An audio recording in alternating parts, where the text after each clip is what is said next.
اعوذ باللہ من الشیطان الرجیم بسم اللہ الرحمن الرحیم۔ حضرت نواس بن سمعان رضی اللہ عنہ سے روایت ہے کہ رسول اللہ صلی اللہ علیہ وآلہ وسلم نے ایک روز صبح کے وقت دجال کا تذکرہ فرمایا اور دوران کلام بعض باتیں اس کے متعلق ایسی فرمائی جس سے اس کا حقیر و ذلیل ہونا معلوم ہوتا تھا، مثلاً یہ کہ وہ کانا ہے وغیرہ، اور بعض باتیں ایسی فرمائی جن سے معلوم ہوتا تھا کہ اس کا فتنہ بڑا سخت ہے، مثلاً فرضی جنت اور دوزخ کا اس کے ساتھ ہونا۔ آپ صلی اللہ علیہ وآلہ وسلم کے بیان سے ہم پر ایسا خوف طاری ہوا گویا دجال کھجور کے قریبی جھڑ میں موجود ہو۔ جب ہم شام کو آپ صلی اللہ علیہ وآلہ وسلم کی خدمت اقدس میں حاضر ہوئے تو آپ صلی اللہ علیہ وآلہ وسلم نے ہمارے قلبی تاثرات کو محسوس فرما لیا اور دریافت فرمایا، تم نے کیا سمجھا؟ ہم نے عرض کیا، یا رسول اللہ صلی اللہ علیہ وآلہ وسلم، آپ نے دجال کا بیان فرمایا اور بعض باتیں ایسی فرمائیں جن سے اس کا معاملہ حقیر اور آسان معلوم ہوتا تھا، اور بعض باتیں ایسی فرمائیں جس سے معلوم ہوتا ہے کہ اسے بڑی قوت حاصل ہوگی، اس کا فتنہ بڑا سخت ہوگا۔ ہمیں تو ایسا محسوس ہونے لگا کہ وہ ہمارے قریب ہی کھجوروں کے کسی جھنڈ میں موجود ہے۔ نبی کریم صلی اللہ علیہ وآلہ وسلم نے فرمایا کہ تمہارے بارے میں جن فتنوں کا مجھے اندیشہ ہے ان میں دجال کی بنسبت دوسرے فتنے زیادہ قابل اندیشہ ہیں۔ اگر میری موجودگی میں وہ دجال نکلا تو میں اس کا خود مقابلہ کر لوں گا، تمہیں فکر کرنے کی کوئی ضرورت نہیں۔ اگر وہ میرے بعد آیا تو ہر شخص اپنی ہمت کے مطابق اس کو مغلوب کرنے کی کوشش کرے گا۔ اللہ تعالیٰ میری غیر موجودگی میں ہر مسلمان کا ناصر و حافظ ہے۔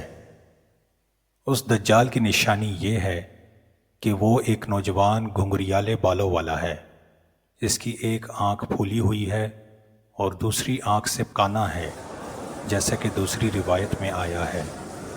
اور اگر میں اس کی بدصورتی میں کسی کے ساتھ مشابہت دوں تو وہ عبدالعزیٰ بن قطن ہے۔ یہ زمانے جاہلیت میں بنو خزاعہ قبیلہ کا ایک بدشکل آدمی تھا۔ اگر تم میں سے کسی مسلمان کا دجال کے ساتھ سامنا ہو جائے تو اس کو چاہیے کہ وہ سورہ کہف کی ابتدائی آیات پڑھ لے۔ دجال ملک شام اور عراق کے درمیان سے نکلے گا اور چاروں طرف فساد پھیلائے گا۔ اے اللہ کے بندو، اس کے مقابلے میں ثابت قدم رہنا۔ ہم نے عرض کیا، یا رسول اللہ صلی اللہ علیہ وآلہ وسلم، وہ زمین میں کتنی مدت رہے گا؟ آپ صلی اللہ علیہ وآلہ وسلم نے ارشاد فرمایا کہ 40 دن رہے گا، لیکن اس کا پہلا دن 1 سال کے برابر ہوگا، اور دوسرا دن 1 ماہ کے برابر ہوگا، اور تیسرا دن 1 ہفتے کے برابر ہوگا، اور باقی دن عام دنوں کے برابر ہوں گے۔ تو ہم نے عرض کیا، یا رسول اللہ صلی اللہ علیہ وآلہ وسلم، جو دن 1 سال کے برابر ہوگا، کیا ہم اس میں صرف ایک دن کی 5 نمازیں پڑھیں گے؟ آپ صلی اللہ علیہ وآلہ وسلم نے ارشاد فرمایا، نہیں، بلکہ وقت کا اندازہ کر کے سال بھر کی نمازیں ادا کرنا ہوں گی۔ پھر ہم نے عرض کیا کہ یا رسول اللہ صلی اللہ علیہ وآلہ وسلم، وہ زمین میں کتنی سرعت کے ساتھ سفر کرے گا؟ فرمایا، اس بادل کی مانند تیز چلے گا جس کے پیچھے ہوا ہوتی ہے۔ جب دجال کسی قوم کے پاس سے گزرے گا تو ان کو اپنے باطل عقائد کی دعوت دے گا، وہ لوگ اس پر ایمان لے آئیں گے تو وہ بادل کو حکم دے گا کہ ان پر برسے، بس وہ بے ساختہ برس پڑے گا، اور زمین کو حکم دے گا تو وہ سرز و شاداب ہو جائے گی، اور ان کے چوپائے اس میں چرنے لگیں گے، اور شام کو جب وہ جانور واپس آئیں گے تو ان کے کوہان پہلے کی بنسبت زیادہ اونچے ہوں گے اور تھن دودھ سے بھرے ہوئے ہوں گے، اور ان کی کوکھیں بھی دراز ہوں گی۔ پھر دجال دوسری قوم کے پاس سے گزرے گا اور ان کو بھی اپنے کفر و الحاد کی دعوت دے گا، لیکن وہ اس کی باتوں کو رد کر دیں گے، وہ ان سے مایوس ہو کر چلا جائے گا، تو یہ مسلمان لوگ قحط سالی میں مبتلا ہو جائیں گے، حتیٰ کہ ان کے مالوں میں سے کچھ بھی نہیں رہے گا، لیکن وہ اپنے ایمان پر قائم ہوں گے۔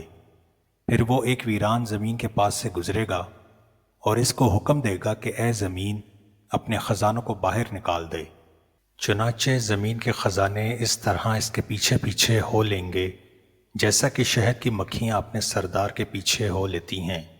پھر دجال ایک آدمی کو طلب کرے گا جس کی جوانی بھرپور ہوگی، اس کو تلوار مار کر 2 ٹکڑے کر دے گا، اور اس کے دونوں ٹکڑے اس قدر فاصلے پر کر دیے جائیں گے جس قدر تیر مارنے سے نشانہ لینے کے درمیان فاصلہ ہوتا ہے۔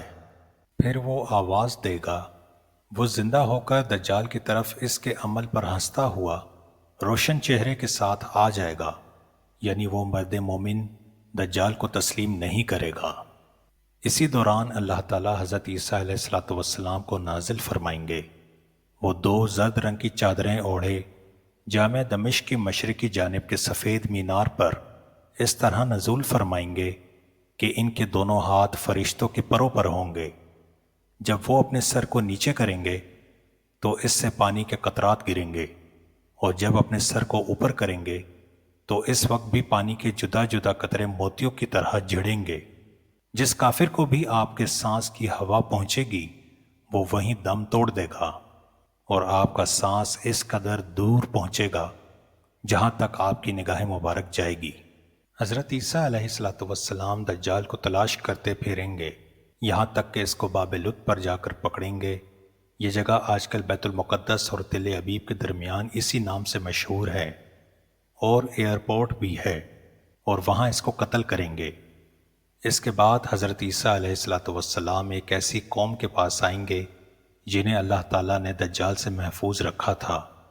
آپ بطور شفقت و عنایت ان کے چہروں پر ہاتھ پھیریں گے اور جنت میں اعلیٰ درجات کی خوشخبری دیں گے۔ حضرت عیسیٰ علیہ السلام ابھی اسی حال میں ہوں گے کہ اللہ تعالیٰ حضرت عیسیٰ علیہ السلام پر وحی نازل کرے گا کہ میں نے اپنے بندوں میں سے ایسے لوگوں کو باہر نکالا ہے جن کے مقابلے کی کسی کو طاقت نہیں، لہٰذا آپ مسلمانوں کو جمع کر کے کوہ طور پر چلے جائیں۔ پھر اللہ تعالیٰ یاجوج و ماجوج کو کھول دے گا، وہ نہایت تیز رفتاری کی وجہ سے ہر بلندی سے پھسلتے ہوئے دکھائی دیں گے۔ ان میں پہلی جماعت بحریہ تبریہ سے گزرے گی اور ان کا سب پانی پی کر ایسا کر دے گی کہ جب دوسری جماعت اس جگہ سے گزرے گی تو دریا کو خشک دیکھ کر کہے گی کہ کیا کبھی یہاں بھی پانی تھا۔ حضرت عیسیٰ علیہ السلام اور ان کے ساتھی کوہ طور پر پناہ لیں گے۔ قلت سامان کا یہ حال ہوگا کہ ایک بیل کے سر کو 100 دینار سے بہتر سمجھا جائے گا۔ حضرت عیسیٰ علیہ السلام اور دوسرے مسلمان اپنی مصیبت دور کرنے کے لیے اللہ تعالیٰ سے دعا کریں گے، دعا قبول ہوگی اور یاجوج و ماجوج پر ایک خاص قسم کی بیماری مسلط کر دی جائے گی جس سے سب کے سب مر جائیں گے۔ پھر حضرت عیسیٰ علیہ السلام اور ان کے ساتھی کوہ طور سے نیچے آئیں گے تو دیکھیں گے کہ زمین میں ایک بالش جگہ بھی ان کی لاشوں سے خالی نہیں ہے۔ لاشوں کے سڑنے کی وجہ سے سخت بدبو ہوگی۔ اس صورتحال کو دیکھ کر دوبارہ حضرت عیسیٰ علیہ السلام اور ان کے ساتھی دعا کریں گے تاکہ یہ مصیبت دور ہو جائے۔ اللہ تعالیٰ ان کی دعا قبول فرمائے گا اور ایک خاص قسم کے بڑے بڑے پرندوں کو بھیجے گا جو پختی اونٹوں کی گردنوں کی طرح ہوں گے۔ وہ ان کی لاشوں کو اٹھا اٹھا کر جہاں اللہ کی مرضی ہوگی پھینک آئیں گے، اور بعض روایات میں ہے کہ سمندر میں ڈال دیں گے۔ پھر اللہ تعالیٰ بارش برسائے گا۔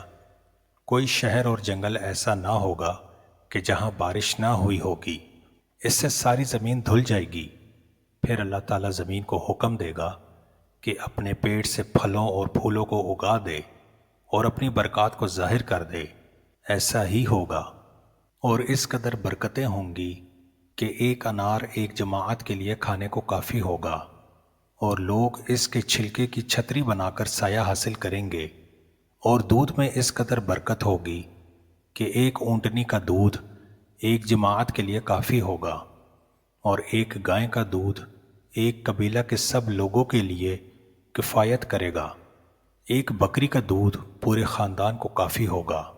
یہ غیر معمولی برکات اور امن و امان کا زمانہ 40 سال رہنے کے بعد قیامت کا وقت آئے گا۔ اس درمیان اللہ تعالیٰ ایک خوشگوار قسم کی ہوا چلائے گا جس کی وجہ سے سب مسلمانوں کے بغلوں کے نیچے ایک خاص قسم کی بیماری پیدا ہوگی اور سب کے سب وفات پا جائیں گے، اور جو باقی رہ جائیں گے وہ صرف کافر و ظالم ہوں گے۔